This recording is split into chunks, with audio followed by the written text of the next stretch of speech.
ஆயிடுச்சு சார், நன்றி.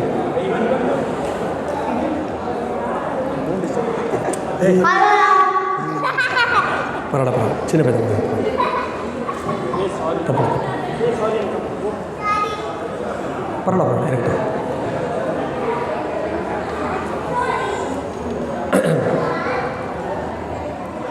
இந்த திருப்பூர் கந்தசுவாமி திருக்கோயிலிலே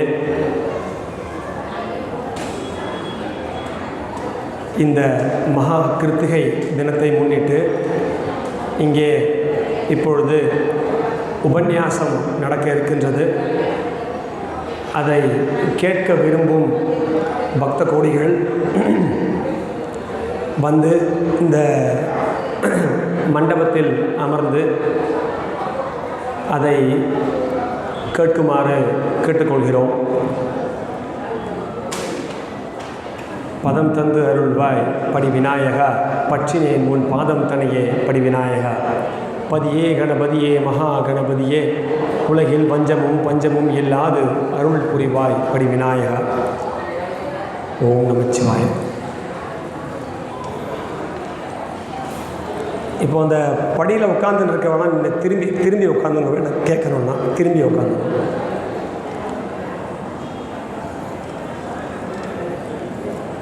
இந்த மகா கிருத்திகை தினத்திலே திருப்போரூர் முருகன் அருளை பெற வந்திருக்கும் பக்த கோடிகள் அனைவருக்கும் எனது அடியேனின் முதற்கண் வணக்கம். இப்போது எல்லாம் வல்ல முருகப்பெருமானின் அருளாலே இங்கே நான் உபன்யாசம் செய்ய வந்துள்ளேன். நான் பேசுகிறது உங்கள் எல்லாருக்கும் தெளிவாக கேட்குறதா? கேட்குறது. சரி, இப்போ நம்ம இருப்பது 21ஆம் நூற்றாண்டு. இந்த காலகட்டத்திலையும் நம்ம என்ன பண்ணுறோம்? முருகப்பெருமானை சேவிப்பதற்காக மாதிரி தினந்தோறும் வரும், கிருத்திகை தினத்தில் வரும், அது நாள் கிழமை விசேஷம் எல்லாத்தையும் விடாமல் வரும் அவருடைய அருள் பெறுவதற்காக. சரி, அப்படி இருக்கும்பொழுது யாராவது ஒரு 30 வயசுக்காரர்கிட்டையோ அல்லது ஒரு 60 வயசுக்காரர்கிட்டையோ போயிட்டு, ஏன்பா ஐயா நீங்கள் எப்படி இருக்கீங்க அப்படின்னு நம்ம கேட்குறோன்னு வைங்க. நீங்கள் எப்படி இருக்கீங்கன்னு ஒரு சின்ன கேள்வி தான். அவர் ஏறக்குறைய ஒரு 60 வயசு ஆகிருக்கும். அவருக்கு பசங்கள்லாம் இருப்பா, பேரன் பேத்திலாம் பிறந்திருப்பா. ஆனால் அவர் ஒரு பதில் சொல்லுவார். என்ன சொல்லுவார் தெரியுமா? எல்லாரையும் சொல்ல முடியாது, பெருவாரியான மக்கள் இந்த பதிலை தான் சொல்கிறார். என்ன சொல்கிறா அப்படின்னா, ஏதோ இருக்கம்பா. எப்போ பார்த்தாலும் சொல்லக்கூடிய ஒரு பதில் என்ன? பணம் இருக்கும், புகழ் இருக்கும், வீடு வாசல் பசங்க எல்லாம் இருப்பாங்க, எல்லா தெய்வத்தையும் வேண்டுவாங்க. ஆனால் யாராவது போய் நீங்கள் எப்படி இருக்கீங்க அப்படின்னு கேட்டாக்க வரக்கூடிய பதில் என்ன? ஏதோ இருக்கம்பா அப்படிங்கிற பதில் தான் பெருவாரியான மக்கள் சொல்கிறாங்க. அதுக்கு காரணம் என்ன? எல்லாம் தான் இருக்குல்ல, எல்லாம் கிடைக்குது. சின்ன குறைகள்லாம் இருக்கத்தான் இருக்கும், இல்லைன்னு சொல்லலை. ஒரு 60 வயசு 70 வயசு ஆளும் இப்படி சொல்லக்கூடிய காரணம் என்ன? ஏன் அப்படி சொல்லணும்? அதுக்கு வாழ்க்கையை நாம் எப்படி அணுகுகிறோம் அப்படிங்கிறது மிக முக்கியம். அது நீ எப்படி அணுகுகிறோம்? இப்போது யாரை கூப்பிட்டு ஒரு 10வது படிக்கிற பையனை தாண்டி யாரை கூப்பிட்டு வாழ்க்கையில் வாழ்வதற்கு அடிப்படை தேவை என்ன அப்படின்னு நம்ம கேட்டோம்னா உடனடியாக பதில் சொல்லுவார். என்ன சொல்லுவார்? உண்ண உணவு, உடுத்த உடை, இருக்க இடம். இது யார் வேணாலும் சுலபமாக சொல்லக்கூடிய பதில். இது 3 தான் கிடச்சிடுறதே. கிடைச்ச பிறகு ஏன் ஏதோ இருக்கேன்னு சொல்லக்கூடிய பதில் வர்றது அந்த அங்கலாய்ப்பு குரல் அப்படிம்பார். அனுகிரகம் கிடச்சிருந்தாலும் அங்கலாய்ப்பு குரல். அதுக்கு காரணம் என்ன அப்படின்னா, வாழ்க்கையை 2ஆக பிரிக்கணும். எப்படி 2ஆக பிரிக்கிறதுனா, அகவாழ்வு புறவாழ்வு. எல்லாருக்குமே சாமியாராக இருக்கணும்னு அவசியம் கிடையாது, பெரிய மடத்தில் உட்காந்துருக்குன்னு அவசியம் இல்லை, தினம் கோயிலுக்கு வரணும்னு அவசியம் இல்லை, எந்த சாமி நம்பிக்கையே இல்லைனாலும் பரவாயில்ல. ஆனாலும் 2 விதமான வாழ்க்கை இருக்கிறது. ஒன்று புற வாழ்க்கை, இன்னொன்று அக வாழ்க்கை. இப்போ நான் முன்னாடி ஒரு கேள்வி கேட்டேன் இல்லையா, அடிப்படை தேவை என்னன்னு. அது எதுக்கு பொருந்தும் அப்படின்னா, புறவாழ்வுக்கு பொருந்தும், அகவாழ்வுக்கு அது பொருந்தாது. அப்போ அகவாழ்வுக்கு தேவையான அடிப்படை என்ன? அப்படி என்ன அடிப்படை? இப்போ எப்படி நம்ம உண்ண உணவு, உடுத்த உடை, இருக்க இடம்னு சொல்கிறோமோ, அதுபோல் அகவாழ்வுக்கும் 3 விஷயங்கள் இருக்குது. ரொம்ப சுலபமானது, நம்ம எல்லாருக்கும் தெரிஞ்சது. எப்பயுமே நேரடியாக செய்யக்கூடிய விஷயங்கள் எல்லாமே ரொம்ப எளியது, ரொம்ப சுலபமாக செஞ்சிடலாம். ஆனால் அதைத்தான் நம்ம பண்ண மாட்டோம். அந்த 3 விஷயங்கள் என்னென்ன அப்படின்னா, பக்தி, நோக்கம், கடமை. இந்த 3 விஷயங்கள் இருந்தால் மட்டும்தான் நான் முன்னாடி சொன்னேன், வெளிப்புற வாழ்க்கையில் இருக்கக்கூடிய உணவு, உடை, இருப்பிடம், இது நமக்கு சுபீட்சத்தை தரும், நிறைவை தரும். இது ரெண்டும் எப்படி நம்ம பார்க்கலாம் அப்படின்னா, ஒன்று சுத்தமான தட்டு, இன்னொன்று அறுசுவை உணவு. சுத்தமான தட்டிலே அறுசுவை உணவை பரிமாறினா தான் நம்மளால் சாப்பிட முடியும். சுத்தமான தட்டை போட்டுட்டு உங்களுக்கு நல்லா இலையெல்லாம் நல்லா சுத்தம் பண்ணி போட்டுட்டு உப்பாக கன்றாவியாக பெரிய புளிப்புங்கு போட்டாக்க நம்மளால் சாப்பிட முடியுமா? முடியாது. அதுபோல் நல்ல அறுசுவை உணவு நல்லா அருமையாக சமைச்சிருக்கா. ஒரு அழுக்கான தட்டு, ஒரு இலையை கூட சுத்தம் பண்ணாமல் போட்டால் நம்மளால் சாப்பிட முடியுமா? முடியாது. ஆக இந்த 2 விஷயங்களும் அவசியம். எந்த 2 விஷயம்? புறவாழ்வு, அகவாழ்வு. இது 2 அவசியம். இப்போ நம்ம நம்மளுடைய சொன்ன மாதிரி இந்த அக வாழ்க்கையில் பக்தி அது நம்மலாம் இருக்குது. அதனால தான் சுவாமிக்கு இப்பயும் என்ன பண்ணுறோம்? அர்ச்சனை பண்ணுறோம், அங்கே பிரதர்சனம் பண்ணுறோம், வேல் குத்திக்கிறோம், விளக்கு போடுறோம், என்னென்னமோ பண்ணுறோம் பக்தியின் வெளிப்பாடாக. இது ஒன்று. இரண்டாவது நோக்கம், கடமை. அதை பற்றி தான் இன்றைக்கி பார்க்க போகிறோம். அக வாழ்க்கையில் தேவையான 3 விஷயங்களில் 1 ஏற்கனவே உங்கள்கிட்ட இருக்குது. 2வது நோக்கம், கடமை. இதுதான் நம்ம பார்க்க போகிறோம் இன்றைக்கி. இதை பற்றி பார்க்கணும் அப்படின்னா, முருகப்பெருமானுக்கு ஒரு சந்தேகம் வந்துதான். முருகப்பெருமானுக்கு ஒரு சந்தேகம். அவருக்கு என்ன சந்தேகம்? அது யார்கிட்ட கேட்குறாரு? உங்களுக்கு அந்த நீங்கள் திருவிளையாடல் படத்தில் கூட பார்த்துருப்பேன் இந்த காட்சியை. அப்படி என்ன சந்தேகம்? அவர் கேட்குறார், கொடியது எது, பெரியது எது, அரியது எது, இனியது எது? இது 4 கேட்குறாரு. இது 4த்தையெல்லாம் பார்த்துட்டு இருந்தால் நமக்கு 4 நாள் ஆகும். ஒன்று மட்டும் பார்ப்போம். இதில் எது முக்கியம் அப்படின்னா, பெரியது எது? நமக்கு எல்லாமே பெருசாகணும் இல்லையா? நமக்கு எல்லாமே பெருசாகணும். எப்பயுமே ஒரு வரிசையில் நின்று லட்டு வாங்கினா கூட, பிரசாதமாக வாங்கினா கூட பக்கத்து கையை பார்க்குறது, நம்மளது பெருசாக இருக்கா, அவளது பெருசாக இருக்கா அப்படின்னு. அப்போது நமக்கு எப்பயுமே என்ன தெரிஞ்சுக்கணும்? எது பெரியது? நம்ம வாழ்க்கையை வாழ்ந்துன்னு இருக்கோம், அது எது பெருசு அப்படின்னு நமக்கு மட்டும் சந்தேகம் இல்லை. எம்பெருமான் முருகப்பெருமானுக்கே அந்த சந்தேகம். அதுதான் யார்கிட்ட கேட்குறாரு? அவ்வை பாட்டிக்கிட்ட கேட்குறார். உடனே அவ்வை பாட்டி அதுக்கு பதில் சொல்கிறா. என்ன சொல்கிறா? பெரியது கேட்கின் எருத்தவள் வேலோய். பெரியது கேட்கின் எருத்தவள் வேலோய். நான் அதுக்கு விளக்கம் சொல்கிறேன். ஒன்றும் கஷ்டம் கிடையாது, தமிழ் தான், ரொம்ப சுலபமானது தான். பெரிது பெரிது புவனம் பெரிது, புவனமோ நான்முகன் படைப்பு. நான்முகன் கரியமான் உந்தி வந்தோன், கரியமான் அலைகடல் துயின்றோன்.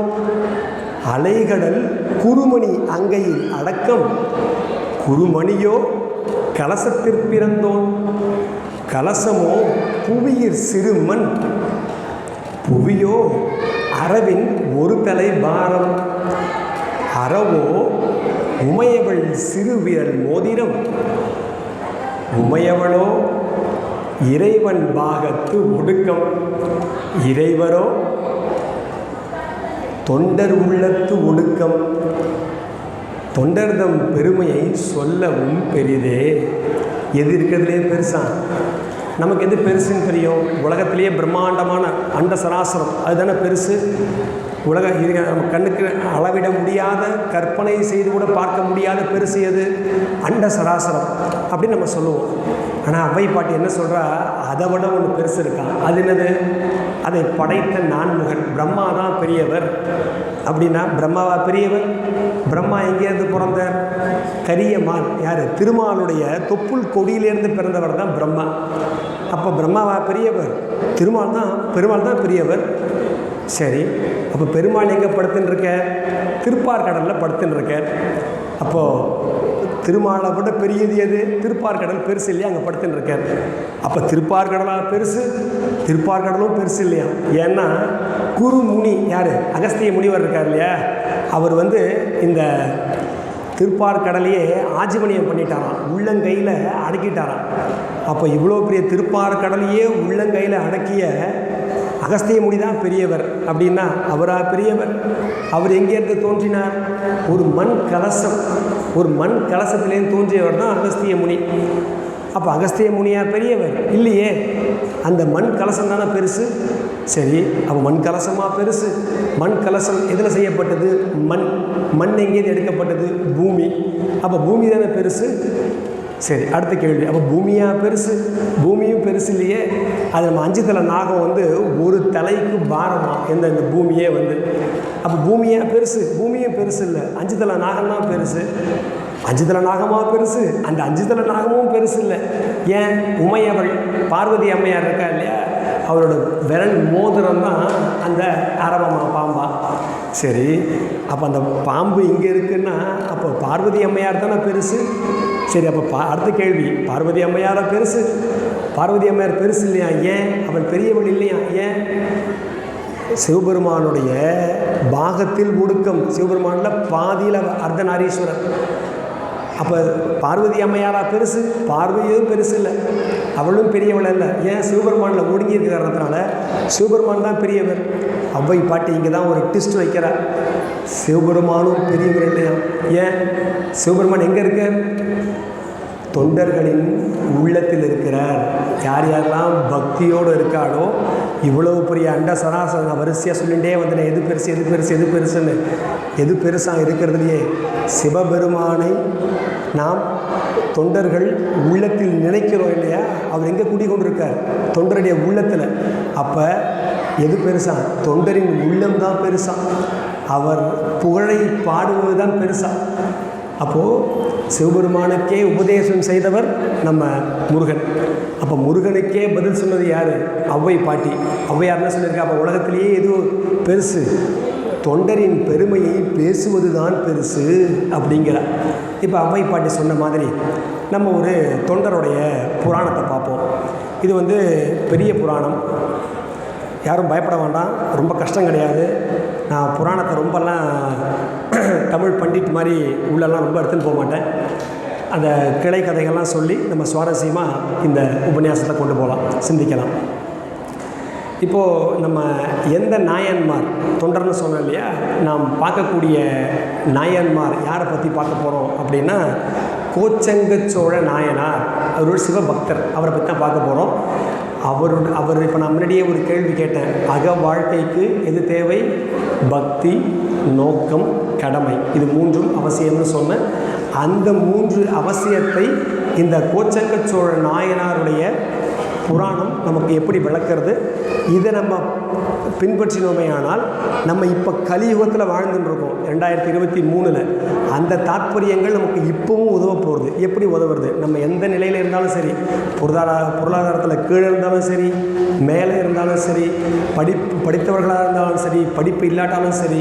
ஏன்னா இது அக வாழ்க்கை சம்மந்தப்பட்டது, புறவாழ்வு அல்ல. புறவாழ்வு பற்றி உங்கள் எல்லாருக்கும் நல்லா தெரியும், சொல்கிறதுக்கு பெருசாக ஒன்றும் இல்லை. அகவாழ்வு தான் மிக அவசியமான ஒன்று. அப்போ எப்படி இந்த கோச்சங்க சோழ நாயனாரை பற்றி சுந்தரமூர்த்தி நாயனார் ஒரே வரியில் சொல்கிறார். என்ன சொல்கிறார்? தென்னவனாய் உலகு ஆண்ட செங்கனாருக்கு அடியேன். தென்னவனாய் உலகு ஆண்ட செங்கனாருக்கு அடியேன். செங்கனானா என்ன? சிவப்பான கண்களை கொண்ட அரசன் அப்படின்னு அர்த்தம். இவருடைய புராணம் பார்த்தோம்னா எங்கேருந்து எடுக்கிறோம் அப்படின்னா, சேக்கிழார் எழுதிய பெரிய புராணம். ஆனால் அதில் இவரது வந்து ரொம்ப சின்ன புராணம். அதனால் ஏன்னா ரொம்ப நேரம் பேசணுன்னா உட்காந்து கேட்குறதுக்கு எல்லாருக்கும் சிரமமாக இருக்கும். அதனால் என்ன பண்ணுறேன், கொஞ்சம் சின்ன புராணமாக நான் எடுத்துட்டுருக்கேன். இது எங்கே நடக்கிறது அப்படின்னா, திருவானைக்கா அப்படின்னு கேள்விப்பட்டிருப்பேன், ஜம்புகேஸ்வரர் இருக்குது, அந்த திருத்தலத்தில் நடக்கக்கூடிய புராணம் இது. இது எங்கே நடக்கிறது நான் சொல்லிட்டேன் இல்லையா? அது வந்து ஒரு காவிரி படுகை. எல்லாம் கொஞ்சம் கற்பனை பண்ணிங்கோ. காவிரி படுகை அப்படின்னா ஜலம் வந்து ஆட்பறிக்க ஓடின்னு இருக்கு. அதுக்கு பக்கத்தில் ஒரு நாவல் மரம் இருக்குது. அதுக்கு கீழே ஒரு சிவலிங்கம் இருக்குது. அந்த சிவலிங்கத்துக்கு மேலே ஒரு சிலந்தி வந்து வலை கட்டி இருக்குது. இன்னொரு யானை, ஒரு யானை வந்து தண்ணி முகந்துட்டு வந்து காவிரி நீரை முகந்துட்டு வந்து சிவபெருமான் மேலே அது என்ன பண்ணுறது, அபிஷேகம் பண்ணி பூஜை பண்ணுறது. இந்த காட்சியை மட்டும் கற்பனை பண்ணிங்க. ஏன்னா நம்ம இங்கேருந்து தான் இந்த புராணத்தை ஆரம்பிக்க போகிறோம். இப்போது என்ன ஆகுது, நம்ம முன்னாடி சொன்ன மாதிரி அங்கே ஒரு சிவலிங்கம் இருக்குதுன்னு சொன்னோம் இல்லையா, அந்த சிவலிங்கம் அங்கே எப்படி வந்தது அப்படின்னு பார்த்தோம்னா, முன்னொரு காலத்தில் நமக்கு எத்தனை காலம்னே சொல்ல முடியாது, அத்தனை காலத்திற்கு முன்பாக சிவபெருமான் என்ன பண்ணுறார், உலகக்ஷேமத்திற்காக அமைதியாக இருக்கார். உலகக்ஷேமத்திற்காக தியானம் பண்ணிட்டு அமைதியாக இருக்கார். பாருங்கள், உலகக்ஷேமத்துக்கு சிவபெருமானே அமைதியாக இருக்கார். அப்போ நம்ம வீட்டு சேமத்துக்கு நம்ம என்ன பண்ணணும், நம்மளும் கொஞ்சம் அமைதியாக அப்பப்போ இருக்கணும். அப்படி இருந்தால் தான் குடும்பம் வந்து சுபிக்ஷமாக அமைதியாக இருக்கும். சிவபெருமானுக்கு தெரிஞ்சிருத்து, அமைதியாக இருந்துட்டார். நமக்கு இன்னும் கூடிய சீக்கிரம் தெரிஞ்சிடும்னு நினைக்கிறேன். அப்படி இருக்கும்போது என்ன ஆகுது, அமைதியாக அவர் தியானம் பண்ணுறார். அவர் தவம் பண்ண வேண்டிய அவசியம் இல்லை. ஏன்னா அவர் தான் பரம்பொருள். அவர் யாரை குறித்தும் தவம் பண்ண வேண்டிய அவசியம் இல்லை. தியானம், அமைதியாக இருக்கார். அப்போ பக்கத்தில் ஆத்துக்காரி என்ன பண்ணுறா, பார்வதி போய் தொந்தரவு பண்ணுறா. என்ன சுவாமி, நீங்கள் போய் இப்படி தவம் பண்ணுறீங்களே, நீங்கள் யாரை குறித்து தவம் பண்ணுறேன், நீங்கள் போய் தவம் பண்ணலாமா அப்படின்னு சொல்லி நகையாடுகிறார். அவருக்கு சிவபெருமானுக்கு கோவம் வந்துடுச்சு. நான் தியானம் பண்ணிட்டு இருக்கேன், வந்து தொந்தரவு பண்ணுறீங்க பண்ணி, ஏதோ இப்போ இருக்கிற ஆத்துக்காரையும் தொந்தரவு பண்ணான்னு வைங்க, இப்படிலாம் சொல்ல முடியுமா, அம்மா சொல்லுமா என்னம்மா ஆகணும் அப்படிம்போம். இது அப்போ நடக்கிறது இல்லையா. உடனே பார்வதி என்ன பண்ணுறா, சுவாமி தெரியாமல் பண்ணிட்டேன். தெரியாமல் பண்ணாலும் தப்பு தான். நான் தியானத்தில் இருக்கும் பொழுது என் தியானத்தை நீ என்ன பண்ணிக்கக்கூடாது, கலைச்சிருக்கக்கூடாது, தப்பு. உனக்கு சிவஞானம் போகலை. என்ன ஞானம், சிவஞானம் உனக்கு போகலை. அதனால் என்ன பண்ணு, பூலோகத்துக்கு போய் ஒரு லிங்கத்தை பிரதிஷ்டை பண்ணி அங்கே சிவஞானத்துக்கு தேவையான நீ ஒரு தவம் இரு, அப்போ தான் உனக்கு புத்தி வரும், போ. இது சொன்ன மாதிரி அப்போ நடக்கிறது. வீட்டுக்காரர் பேச்சை வீட்டுக்காரம்மா கேட்பாங்க. அதனால் உடனே என்ன பண்ணுறா, பார்வதி கீழே வந்துடுறா. எங்கே வரா, இப்போ நான் சொன்ன மாதிரி ஒரு காட்சி கற்பனை பண்ண சொன்னேன் இல்லையா, அந்த காட்சிக்கு தான் கிட்ட. இப்போ அங்கே சிவலிங்கம் இல்லை.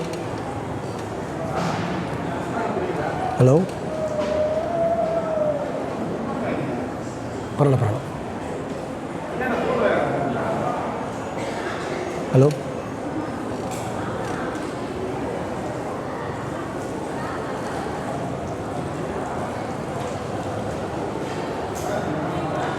ஹலோ,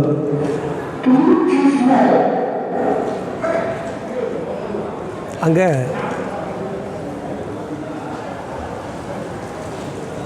ஹலோ ஹலோ ஹலோ அங்கே பார்த்தோம்னா இப்போது சிவலிங்கம் இல்லை. ஏன், இப்போ தான் பார்வதி அதை செய்ய போகிறா. பார்வதி கீழே வந்துட்டா. இப்போ பார்வதியாக வரல, அகிலாண்டேஸ்வரியாக வந்திருக்கா. கீழே வந்தாச்சு. இப்போது சிவலிங்கம் செய்கிறதுக்கு ஒன்றுமே பக்கத்தில் இல்லை. அவள் சுற்றி முற்றி பார்க்குறா. என்ன ஓடுறது, ஜலம் மட்டும்தான் ஓடுறது, காவிரி மட்டும்தான் ஓடுறது. உடனே என்ன பண்ணுறா, டபுக்கு ஜலத்தை அப்படி எடுத்து இப்படி திரட்டுறா. எதை, நீரை, தண்ணியை வந்து என்ன பண்ணுறா, இப்படி திரட்டுறா. திரட்டின உடனே என்ன வந்துடுது, அங்கே சிவலிங்கம் வந்துடுது. நம்மளாம் தண்ணியை நம்மளால் திரட்ட முடியுமா, நம்மளால் திரட்ட முடியாது. ஆனால் பார்வதி என்ன பண்ணிட்டா, திரட்டிட்டா. அதற்கு பேர் அப்புலிங்கம்னு பேர். அதுக்கு நீருக்கு அதிபதி. இந்த பஞ்சபூத லிங்கத்துக்கு ஸ்தலங்கள்லாம் இருக்குது. பஞ்சபூதங்கள், பஞ்சபூதம் என்னென்ன, நீர், நெருப்பு, காற்று, ஆகாயம், நிலம். இந்த 5 இருக்குது இல்லையா. இந்த 5த்துக்கும் பஞ்சபூத லிங்கங்கள் இருக்குது. என்னது, நீருக்கு அப்புலிங்கம், நெருப்புக்கு அக்னிலிங்கம், காற்றுக்கு வாயுலிங்கம். இதெல்லாம் எங்கே இருக்குன்னா அப்புலிங்கம் இப்போ நம்ம பார்த்துட்டு இருக்கோம் இல்லையா, திருவானைக்கா ஜம்புகேஸ்வரரில் இருக்குது. அக்னிலிங்கம் எங்கே இருக்குது, திருவண்ணாமலையில் இருக்குது அக்னிலிங்கம், அருணாச்சலேஸ்வரர். 3வது காற்றுக்கு வாயுலிங்கம். வாயுலிங்கம் எங்கே இருக்குது, காளஹஸ்தி ஆந்திர மாநிலம் அங்கே இருக்குது. 4வது ஆகாயலிங்கம், நமக்கு நன்னா தெரியும், சிதம்பரம் நடராஜ பெருமான், அவர் தான் வந்து ஆகாயலிங்கத்திற்கு அதிபதி.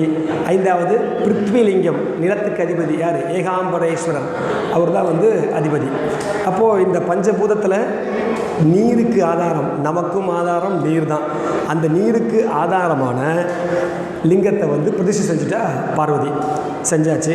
இப்போ அடுத்து என்ன பண்ணணும், கவனம் சிதறாமல் பக்தியோடு. இப்போ நோக்கம் என்ன, சிவஞானம் பெறுவது. கடமை என்ன, தவம் செய்வது. பக்தியோட நோக்கத்தோட கடமையை செய்கிறார் பார்வதி. செஞ்ச உடனேவே சிவபெருமான் வந்துட்டார், காட்சியளிக்கிறார். அம்மா கண்ணை முழிச்சுப்பார், நான் வந்துட்டேன், உன்னுடைய தவத்தை நான் மெச்சினேன், உனக்கு சிவஞானம் கிடைக்கும், கவலைப்படாத, நீ என்ன பண்ணு, இங்கே வந்து அகிலாண்டேஸ்வரியாக இந்த தலத்திலே நீ இங்கே இருந்து அருள் பாலிப்ப, கவலைப்படாத அப்படின்னு சொல்லி அங்கே பிரதிஷ்டை செஞ்சாச்சு. இப்போ அந்த கோயிலில் நீங்கள் போய் பார்த்தா தெரியும், அங்கே பள்ளியறை கிடையாது. இங்கே நமக்கு இங்கே பள்ளியறை தீபாவளி இருக்குது இல்லையா, அங்கே வந்து பள்ளியறை கிடையாது. ஏன்னா மாணவி ஆசான், அங்கே வந்து புருஷன் கொண்டாடி கிடையாது, மாணவியாகவும் ஆசானாகவும் இருக்கிறதுனால அந்த கோயிலில் பள்ளியறை தீபாவளிலாம் கிடையாது. சரி, இப்போ இது நடந்து முடிஞ்சிருது, நடந்து இப்போ சிவலிங்கம் வந்துடுது. அடுத்தது ரெண்டாவது என்ன சொன்னேன் நான், கற்பனையில் ஒரு நாவல் மரம் இருக்குதுன்னு சொன்னேன் அந்த லிங்கத்துக்கு மேலே. அந்த நாவல் மரம் எப்படி வந்ததுங்க அப்படின்னு பார்த்தோம்னா, ஒரு சமயம் வந்து என்ன ஆகுது, ஜம்புலிங்கம்னு பேர், அவர் பேர் என்ன, ஜம்புலிங்க முனின்னு அவருக்கு பேர். அந்த முனி என்ன பண்ணுறார், சிவபெருமானை நோக்கி தவம் பண்ணுறார். அவருக்கு ஏதோ காரியம் ஆகணும், அதுக்காக சாமி எனக்கு வந்து அருள் பாலிக்கணும் அப்படின்னு சொல்லி தவம் பண்ணுறார். சிவபெருமான் வந்து காட்சியளித்து ஆசீர்வாதம் பண்ணி ஒரு நாவல் பழத்தை வந்து ஆசீர்வாதம் பண்ணி கொடுக்குறார், ஆசீர்வாத பழமாக. நம்ம கோயிலில் இப்போ வந்து நமக்கு ஏதோ ஒரு பழம் தரான்னு வச்சுப்போம், ஒரு மாம்பழம் தரான்னு வச்சுப்போம். தந்தோடனே என்ன பண்ணுவோம், அந்த மாம்பழத்தை சாப்பிட்டுட்டு கொட்டையை தூக்கி போட்டுடுவோம் இல்லையா. ஆனால் இது கொடுத்தது யார், சிவபெருமானே கொடுத்துருக்கார். கொட்டையை தூக்கி போட முடியுமோ, இல்லை. இந்த ஜம்பு முனி என்ன பண்ணிடுறார், நாங்கள் பழத்தை சாப்பிட்டுட்டு கொட்டையும் சாப்பிட்றார், வயிற்றுக்குள்ளே கொட்டையும் போய்டுறது. நம்ம கூட பசங்கள்லாம் சொல்லுவோம், நீ வந்து திராட்சை பழத்தோட கொட்டையை சாப்பிட்டுட்டியா, வயிற்றில் உனக்கு மரம் முளைக்கும் அப்படிம்போம் இல்லையா. இங்கே உண்மையாகவே அந்த ஜம்பு முனியோட வயிற்றில் என்ன வந்துடுறது, நாவல் மரம் வந்து முளைச்சி வந்து அவருக்கு மோட்சம் கிடச்சிடுறது. எப்படி கிடச்சினா மோட்சம், தலை வந்து சிரம் வெடித்து உள்ளேருந்து மரம் முளைச்சி வந்துடுத்தான். அதனால தான் அந்த லிங்கத்துக்கு என்ன பேர், ஒரு முனிவருக்கு நாவல் மரத்தின் வாயிலாக மோட்சம் தந்த காரணத்தினால்தான் அந்த சிவலிங்கத்துக்கு என்ன பேர், ஜம்புகேஸ்வரர் அப்படின்னு பேர். ஜம்புனா சமஸ்கிருதத்தில் என்ன அர்த்தம், நாவல் அப்படின்னு அர்த்தம். அதனால தான் ஜம்புகேஸ்வரர் அப்படின்னு அவருக்கு பேர். சரி, இப்போ வந்து அங்கே நாவல் மரம் எப்படி வந்ததுன்னு சொல்லியாச்சு, சிவலிங்கம் எப்படி வந்ததுன்னு சொல்லியாச்சு. இப்போ இன்னும் 2 இருக்குது மீதி. என்னென்ன இருக்குது, ஒரு சிலந்தி இருக்குது இந்த பக்கம், ஒரு யானை இருக்குது. எப்படி சிலந்தி யானை வந்தது அப்படின்னா, திருப்பி நம்ம பின்னாடி போகணும். 2 சிவகணங்கள் இருக்கா. சிவகணங்கள்லாம் யார், சிவபெருமானுக்கு கைலாயத்திலே கைங்கரியம் செய்யக்கூடியவர்கள், சிவ பூஜை செய்யக்கூடியவர்கள், சிவ பூஜைக்கு தேவையான அனைத்து விதமான விஷயங்களையும் செய்யக்கூடியவர். எடுபடி மாதிரி, ஆனால் எடுபடின்னு தப்பாக சொல்லலை, அனைத்து விதமான விஷயங்கள் செய்யக்கூடியவர். அதில் அவளை மாதிரி சிவ பூஜை செய்வதற்கு ஆட்களே கிடையாதான். அந்த அளவுக்கு என்ன பண்ணுவாள், நேமனிஷ்டையாக செய்வாள். நல்லது இருக்கு இல்லையா, நல்லது இருந்தால் கூட என்ன இருக்கும், கொனஸ்டையாக 2-3 கெட்டதும் இருக்கும். அது என்ன கெட்டது அப்படின்னா, ஒரு சிவகணம் பேர் வந்து மால்யவான், இன்னொருத்தர் பேர் புஷ்பதந்தன். யார், மால்யவான், புஷ்பதந்தன். இவா 2 பேர் தான் சொன்னோம் இல்லையா. என்ன கெட்டது அப்படின்னா, 2 பேருக்கும் சிவ பூஜை செய்வதில் போட்டியாம். நான் தான் வந்து நன்னா பூ கட்டுவேன், நான் தான் வந்து ஜலம் நன்னா கொண்டு வந்து நன்னா அபிஷேகம் பண்ணுவேன், என்ன நினச்சின்னு இருக்க அப்படின்னு 2 பேருக்கு என்னவா பயங்கர போட்டி. நான் தான் நன்னா பண்ணுவேன் அப்படின்னு சொல்லி போட்டி. அப்படி போட்டி இருக்கும்பொழுது என்ன ஆகிடுறது, அந்த போட்டி எங்கே போய் முடியறது, சண்டையில் போய் முடியறது. பயங்கரமாக சண்டை வந்தால் நம்ம என்ன பண்ணுவோம், நம்மலாம் அடிச்சுப்போம். ஆனால் அங்கே என்ன பண்ணுறா, அவன் சிவகணங்களாச்சே, சாபம் விட்டுறா. என்ன சாபம் விட்டுறான், இந்த மால்யவான் வந்து புஷ்பதந்தனை பார்த்து நீ யானையா போ அப்படின்ட்டான். புஷ்பதந்தன் மால்யவனை பார்த்து என்னை பார்த்து யானையா போ, நான் சொன்னேன் நீ சிலந்தியா போ அப்படின்னு சொல்லியாச்சு. இப்போது அவன் சிவகணங்கள் இல்லையா, நம்ம போயிட்டு யாரையா பார்த்து சாபம் விட்டால் பலிக்காது. ஆனால் சிவகணங்கள் சாபம் விட்டால் பலிக்கும். உடனே என்ன ஆகிடுறது, சாபம் பலித்தது. இப்போ அவள் 2 பேரும் எங்கே வந்துட்டா, கீழே இந்த ஜம்புகேஸ்வரர் இந்த வெண்ணாவல் மரத்துக்கு கீழே அந்த சிவலிங்கத்தை பூஜை செய்வதற்காக வந்துட்டா. ஏவா பூஜை செய்ய வந்திருக்கா, பூர்வ ஜென்மத்து கனெக்ஷன்.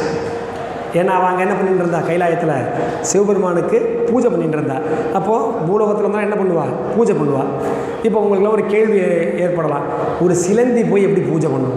இப்போ நம்மளை பூஜை பண்ண சொன்னால் வரச்சே நம்ம என்ன பண்ணுவோம்? மாலை வாங்கிட்டு வருவோம், பூ பழம் வெத்தலை பாக்கு அதெல்லாம் வாங்கி வந்து கொடுத்து, சுவாமி என்னை காப்பாற்று, ஏன்னா கை இருக்குது கால் இருக்குது, யோசிக்க மூளை இருக்குது வாய் இருக்குது, மந்திரம் சொல்லுவோம், கேட்போம் கொள்ளுவோம்.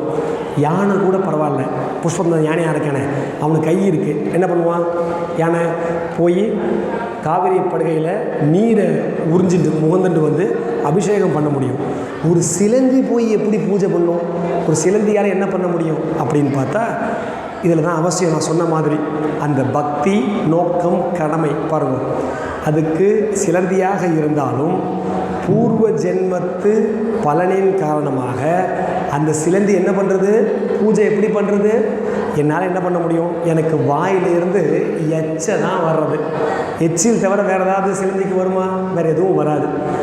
உடனே என்ன பண்ணுறதா, என் சிவபெருமான் மேலே இலைகள்லாம் விழுந்துகிட்டே இருக்குது, வெயில் நேரடியாக படுறது, மழையில் படுறது, அப்படி படாமல் இருக்கணும்னா நான் என்ன பண்ணுவேன்? அதுக்கு மேலே ஒரு வலை பின்னுறேன். வலை பின்னுனா அதுக்கு மேலே காஞ்ச சருகுகள்லாம் விழுந்துடுத்துனா நேரடியாக வெயிலில் இருக்க மாட்டார், குப்பைலாம் மேலே விழாது. அதனால் நான் என்ன பண்ணுறேன்? என்னால் முடிஞ்சது, நல்லா கவனிக்க, வார்த்தை என்ன? நம்மால் முடிந்ததை நாம் செய்து கொண்டே இருக்க வேண்டும். அது பெருசா சின்னதான்னு கணக்கே கிடையாது. ஏன் நம்ம எப்படி ஆரம்பிச்சிருக்கோம்? இருக்கிறதுலையே பெருசு எது? சிவபெருமான் குடியிருப்பது தொண்டர்களின் உள்ளத்திலே. அதனால் பெருசு சிறுசு இங்கே கணக்கு இல்லை. அப்போது இந்த சிவலிங்கத்துக்கு மேலே அந்த சிலந்தி வந்து அழகாக வலை பின்னி சுவாமிக்கு பூஜை பண்ணுறது. இப்போ யானை என்ன பண்ணுறது? போய் நீர்ப்படுகை, காவிரி நீர்ப்படுகையிலேருந்து ஜலத்தை எடுத்துட்டு ஒரு பூவை பறிச்சுட்டு நேராக சுவாமிக்கு பூஜை பண்ண வர்றது. நம்ம ஆற்றுல நம்ம வீட்டில் என்ன பண்ணுறோம்? ஒட்டடை பிடிச்சிருக்கோம் வச்சுப்போம், சிலந்தி வலை. ஆஹா, சுவாமிக்கு வந்து அது கைங்கரியம் பண்ணுறதை நான் பார்ப்போம், ஒட்டடை கொம்பெடுத்து டமால்னு அடிச்சிடுவோம். அதே மாதிரி இந்த யானை என்ன நினச்சிவிட்டு, ஐயோ சிவலிங்கத்துக்கு மேலே ஒட்டடை பிடிச்சிருக்கு போல் இருக்கு அப்படின்னு நினச்சி தும்பிக்கையால் ஓங்கி பலாரும் ஒரு அறை. இங்கே என்ன சிலந்தி என்ன நினச்சின்னு இருக்கு? நம்ம வந்து சுவாமிக்கு கைங்கரியம் பண்ணிட்டோம் அப்படின்னு அது உட்காந்துருக்கு. இது வந்து ஒட்டடையை அடிச்சுட்டு ஜலத்தை அபிஷேகம் பண்ணிவிட்டு பூவை வச்சுட்டு நமஸ்காரம் பண்ணிட்டு போயிடுது. திருப்பி மறுநாளைக்கு அந்த சிலந்தி வர்றது, வந்து பார்த்தா தான் கட்டின வீட்டை காணும், தான் மேலே கட்டின ஓட்டை காணும், எங்கடா போச்சு? சரி, காற்றுல இதில் அடிச்சுன்னு போயிடுது போட்டிருக்கு அப்படின்னு சொல்லி திருப்பி என்ன பண்ணுறது? தன்னுடைய எச்சையை பயன்படுத்தி திருப்பி மேலே ஒரு வலை பின்னுறது. திருப்பி என்ன பண்ணுறது? மறுநாளைக்கு நமக்கு தெரியும் யானை வர்றது. இன்னும் தினம் நம்ம ஒட்டடை அதிகமாகிடுது, சேச்சே அப்படி திருப்பி பலாரம் அடைச்சிடுது. இது தினம் நடக்கிறது. இந்த சிலந்திக்கு ஒரு ஐயம், சந்தேகம், இது இயற்கையாக நடப்பது போல் தெரியவில்லையே, இதில் ஏதோ ஒரு சூழ்ச்சி இருக்குது அப்படின்னு சொல்லிட்டு என்ன பண்ணுறது? அதுக்கு மேலே அந்த வலையை பின்னிட்டு வந்து ஒளிஞ்சிருந்து பார்க்கறது என்ன நடக்கிறது அப்படின்னு. அங்கேருந்து யானை வர்றது, பலார்னு ஒரு அடி அந்த வலைக்கு மேலே அபிஷேகம் பண்ணிட்டு போயிடுது. உடனே அப்போ கூட சிலந்தி தப்பாக நினைக்கல, சரி யானை வந்து தெரியாமல் பண்ணிட்டு போட்டிருக்கு, தெரிஞ்சால் பண்ணாது அப்படின்னு சொல்லிட்டு மறுநாளைக்கு யானை வந்துட்டு இருக்கிறச்சே அதுக்கு பின்னுறது. தெரியணும் இல்லையா, ஒரு வந்து சிலந்தி தான் வந்து பூஜை பண்ணுறதுன்னு தெரியணும் இல்லையா, அதுக்காக பின்னுறது. யானை அதெல்லாம் பார்க்குமா என்ன? அது நேராக வர்றது, ஓங்கி படார்னு அந்த வலை மேலே ஒரு அடி. சிலந்திக்கு வந்ததும் கோபம். சிலந்தியால் யானை என்ன பண்ண முடியும்?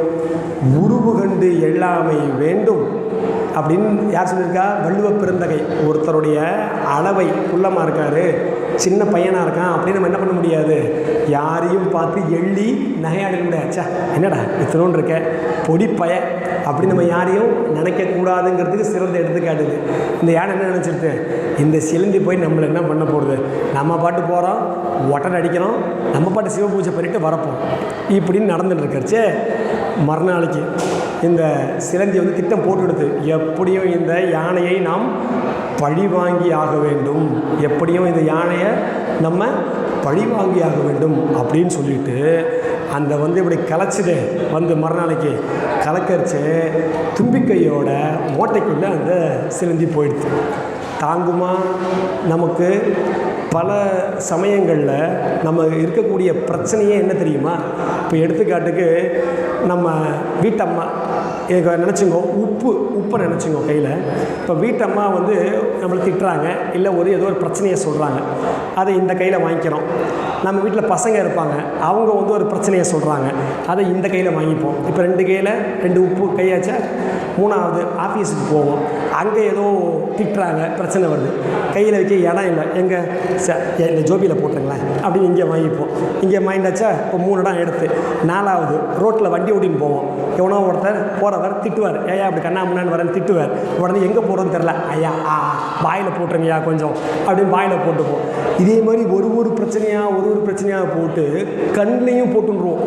போட்டுன்ட்டு ஒன்றுமே இல்லை, உப்பு தான் தூக்கி, உப்பு சப்புக்கு சம்மந்தம் இல்லை, ஒரு பிரச்சனையும் தூக்கி கீழே போட்டுட்டா நம்ம என்ன பண்ண முடியும், நம்ம வாழ்க்கையை நம்ம ஒரு சேர கொண்டு போக முடியும். அப்படி செய்கிறோமா? செய்கிறதே கிடையாது. யார் எதுவாக இருந்தாலும் சரி, எல்லா உப்பையும் எந்தெந்த இடத்துல முடிஞ்ச வரைக்கும் வச்சுக்க முடியுமோ வச்சுட்டு படாத பாடுபடுறது எப்படின்னு நம்மெல்லாம் புஸ்தகம் எழுதி வெளியிட்டா வெளிநாட்டுக்காரெல்லாம் வாங்கி படிப்பா, அந்தளவுக்கு நமக்கு தெரியும். அதே மாதிரி இந்த யானை என்ன பண்ணிகிட்டு இருக்குப்போ, அந்த தும்பிக்கைக்கு உள்ள சின்ன பிரச்சனை, அது நிதானமாக யோசிச்சிருக்கலாமா, என்னமோ இருக்கே உள்ள அப்படின்னு நமக்கே யோசிக்க முடியல. யானையாக யோசிக்கும், வந்தது கோவம், அதால் குடைச்சல் தாங்க முடியல, அதுக்கு இன்னொரு கையாக இருக்குது உள்ளே விட்டு அப்படி எடுக்கிறதுக்கு, அதுக்கு இருக்கிறது ஒரே ஒரு கை, தும்பிக்கை. நம்பிக்கையோடு இருந்திருக்கலாம், பாவம் அன்றைக்கி என்னமோ நம்பிக்கை இல்லை, அதுக்கு ஓங்கி செவுத்தில் பலார்னு அடிக்கிறது, வழி தாங்கலை, அதுக்கு டமால்னு அடிக்கிறது. அடித்த உடனே அதுக்கு தும்பிக்கையை பிஞ்சுடுது. தும்பிக்கை தாங்குமா? ஒரு பழமொழி கூட இருக்குது, தரையடி தப்பாதுன்னு நமக்கு சொல்லியிருக்கா. யானை அடித்தா தரைக்கும் தப்பாது, அதோட தும்பிக்கையும் அடி தப்பாது. தும்பிக்கை கிழிஞ்சி நார் கிழிஞ்சி யானை செத்து போயிடுது. அவ்வளோ பெரிய யானையே செத்து போயிடுதுன்னா அதுக்கு தும்பிக்கைக்கு உள்ளே இருக்கிற சிலந்தி மட்டும் என்ன பண்ணும், உயிரினமாக இருக்கும், அதுவும் செத்து போயிடுது. இப்போ என்னாச்சு, ரெண்டும் சாபத்தினால் இங்கே கீழே வந்தது, நம்ம இடையே கவனித்தோம். இப்போது சாப விமோச்சனம் கிடைக்கணும். இப்போ சிவபெருமான் காட்சியளிக்கிறார். அடுத்து அப்பா யானை இங்கே வா, யானை பேர் என்ன, புஷ்பதந்தன், நீ வந்து சரியாக சிவ பூஜை பண்ணிட்ட, இனிமேல் சண்டை போடாத, நீ மேலே சிவகணமாக போ அப்படின்னு மோட்சம் கொடுத்துட்டார். சிலந்தியை கூப்பிட்றார், யார், மால்யவன். உடனே நமக்கு மோட்சம் கிடச்சிடும் அப்படின்னு போய் ரொம்ப ஆர்வமாக போய் அந்த மார்க் வாங்குகிற பையன் மாதிரி வாத்தியாட்ட பண்ணி நிற்பா இல்லையா, அதே மாதிரி சொல்லுங்கள் சிவபெருமானே, உனக்கு மோட்சம் கிடையாது. ஆடல முகத்தில் மால்யவனுக்கு, என்னது எனக்கு மோட்சம் கிடையாது? ஆமாப்பா, நீ என்ன பண்ண? சாமி, நான் உனக்கு பூஜை தானே பண்ணேன். நீ பூஜை மட்டமாக பண்ண? யானையை துன்புறுத்த வேண்டும் என்ற எண்ணத்தோடு எனக்கு நீ பூஜை பண்ணுற. நீ என்ன பண்ணியிருக்கணும், யானை வந்து தட்டி விடுறது அதனுடைய சுபாவம், நீ வலையை கட்டுவது ஓ சுபாவம். அப்போ நீ என்ன பண்ணணும், நீ பாட்டுக்கு வலையை பின்னிகிட்டே இருக்கணும், யானை பாட்டுக்கு கட்டிகிட்டே இருக்கும். நான் உங்கள் 2 பேருக்கு என்ன பண்ணியிருப்பேன், சாப விமோச்சனம் கொடுத்துருப்பேன். ஆனால் நீ என்ன பண்ணிட்ட, வஞ்சகம், உன்னோட பூர்வ ஜென்மத்து பலன் என்னது, சண்டை போடுறது. இங்கே வந்து என்ன பண்ணலை, நீ உடலை, அதனால் நீ என்ன பண்ண மாட்ட, உனக்கு மோட்சம் கிடையாது, மேலே போக மாட்டேன். உடனே முகம் சுருண்டு போச்சு.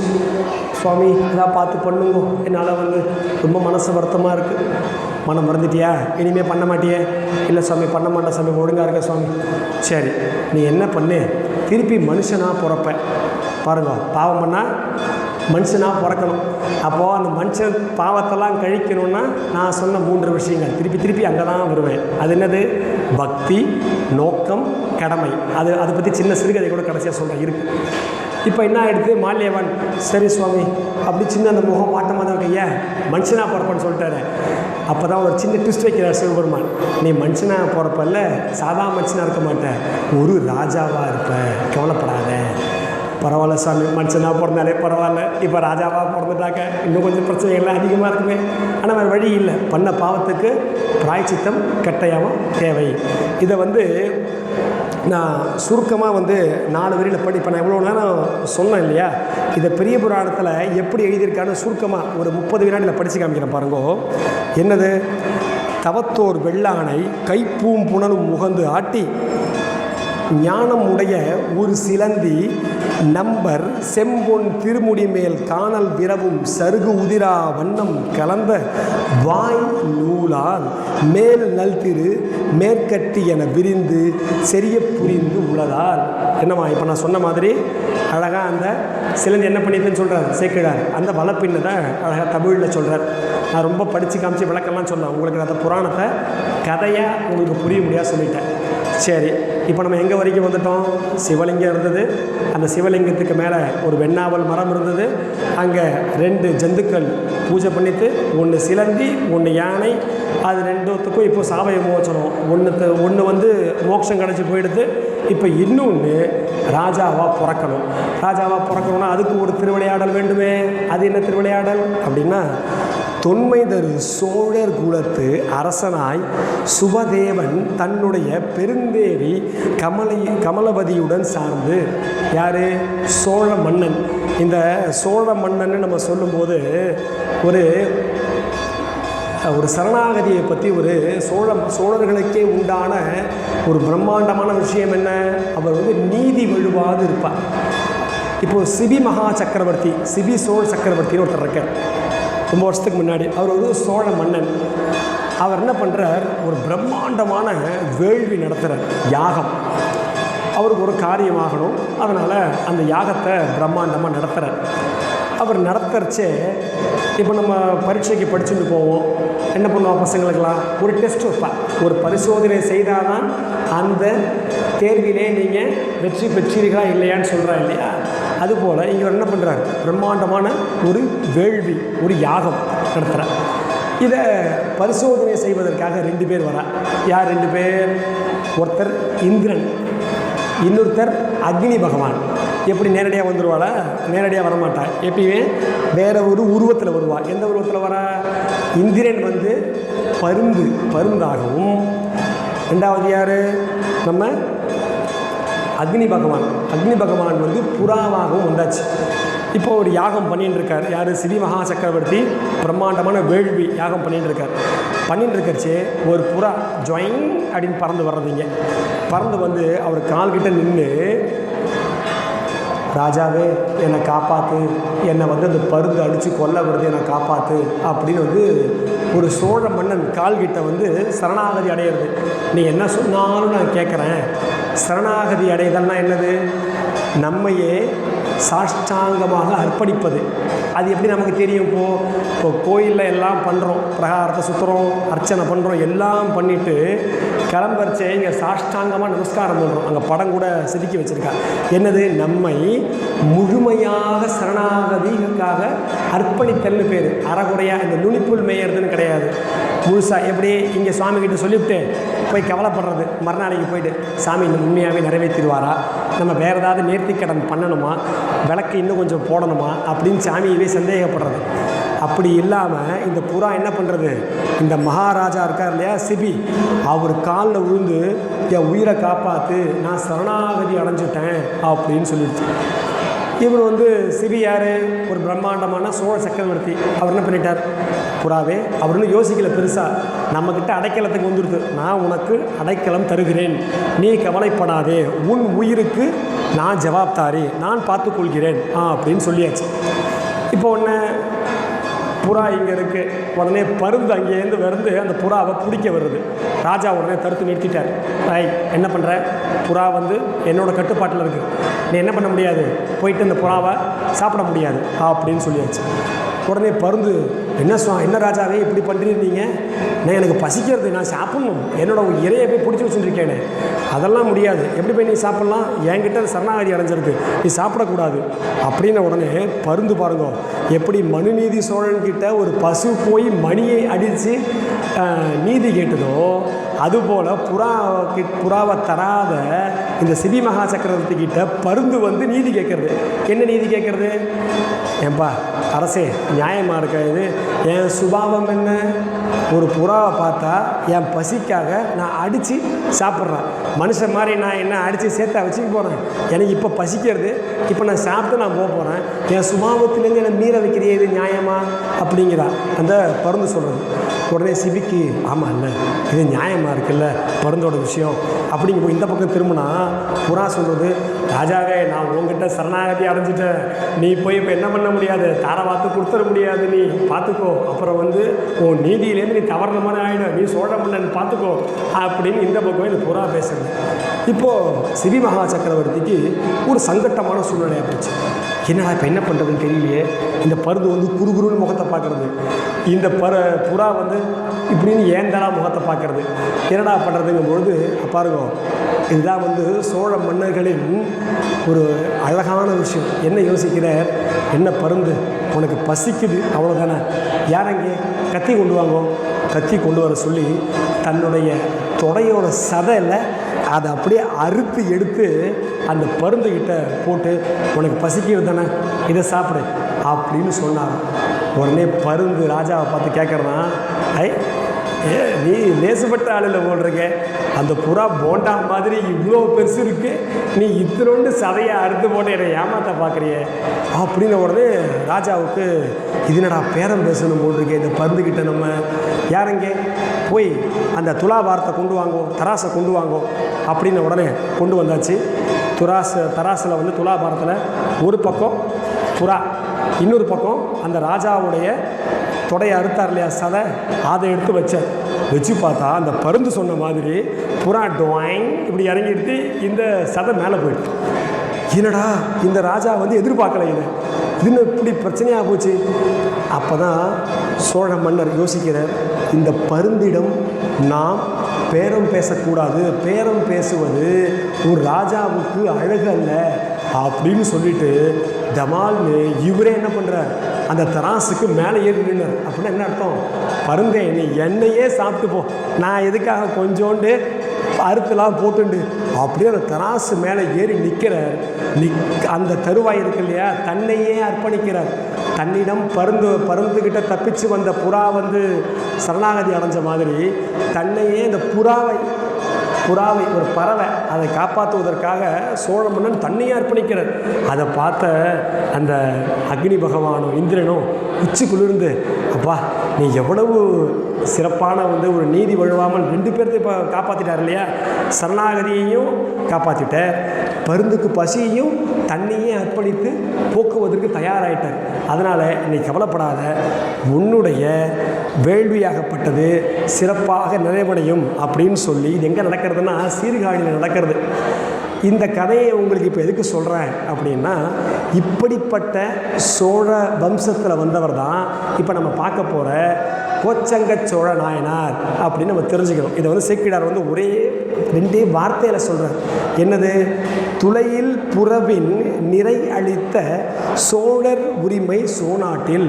இப்படிப்பட்ட வல்லமை பொருந்திய நீதி வழுவாத சோழ வம்சத்தில் வந்தவர் தான் இந்த கோச்சங்க சோழ நாயனார்.